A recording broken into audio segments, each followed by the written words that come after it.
रोहित पवारांचं अन्नत्याग आंदोलन सुरू झालेलं आहे। रोहित पवार या आंदोलनात सहभागी झालेले आहेत। या आंदोलन स्थळावरून रोहित पवार आणि प्रशासन यांच्यामध्ये काही वाद झालेले होते। कायदा सुव्यवस्थेचा प्रश्न आणि त्यासोबतच चौकातील वाहतूक या संदर्भाचा विचार करून आंदोलनाचं स्थळ बदलावं असं सांगण्यात आलं होतं, पण याच ठिकाणी आंदोलन करण्यावर रोहित पवार ठाम होते। मुद्दा आहे शेतकऱ्यांच्या कर्जमाफीचा।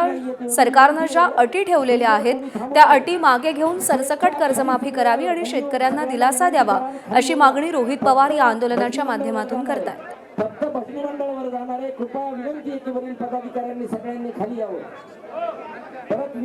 शेतकऱ्यांना वाढीव कर्जमाफी देण्यासंदर्भात हे आंदोलन सुरू झालेलं आहे। सुनील दिवाण आपले प्रतिनिधी आपल्याला अधिक अपडेट देतील। सुनील, रोहित पवारांचं आंदोलन सुरू झालेलं आहे आणि आपण दृश्य पाहतोय, बरेच कार्यकर्ते त्यांचे इकडे जमलेले आहेत।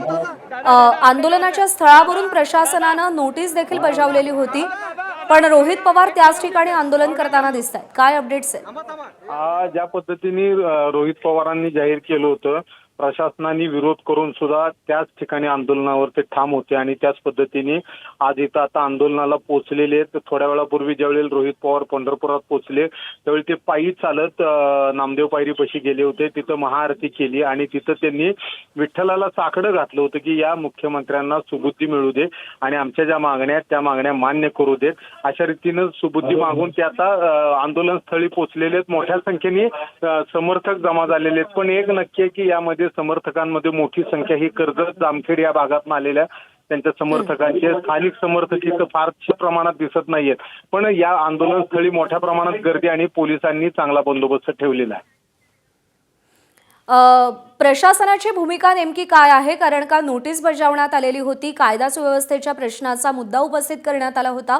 प्रशासनाची काय भूमिका आहे सध्या? आता सध्या तरी प्रशासनाने नोटीस बजावलेली आहे, याच्यावर अजून पुढची कारवाई काय करणार हे आता पाहावं लागणार आहे। मात्र ज्या पद्धतीने भाविक मोठ्या संख्येने पंढरपुरात आजही येत आहेत, अधिक महिन्याचा शेवटचा दिवस आहे, त्यामुळे हजारोंच्या संख्येने भाविक इथे येत आहेत आणि ह्याचा त्रास, या आंदोलनाचा त्रास या भाविकांना कुठेतरी जाणवतोय आणि त्यामुळेच प्रशासनाने या सर्व रोहित पवारांसह सर्वांना नोटीस बजावलेली आहे।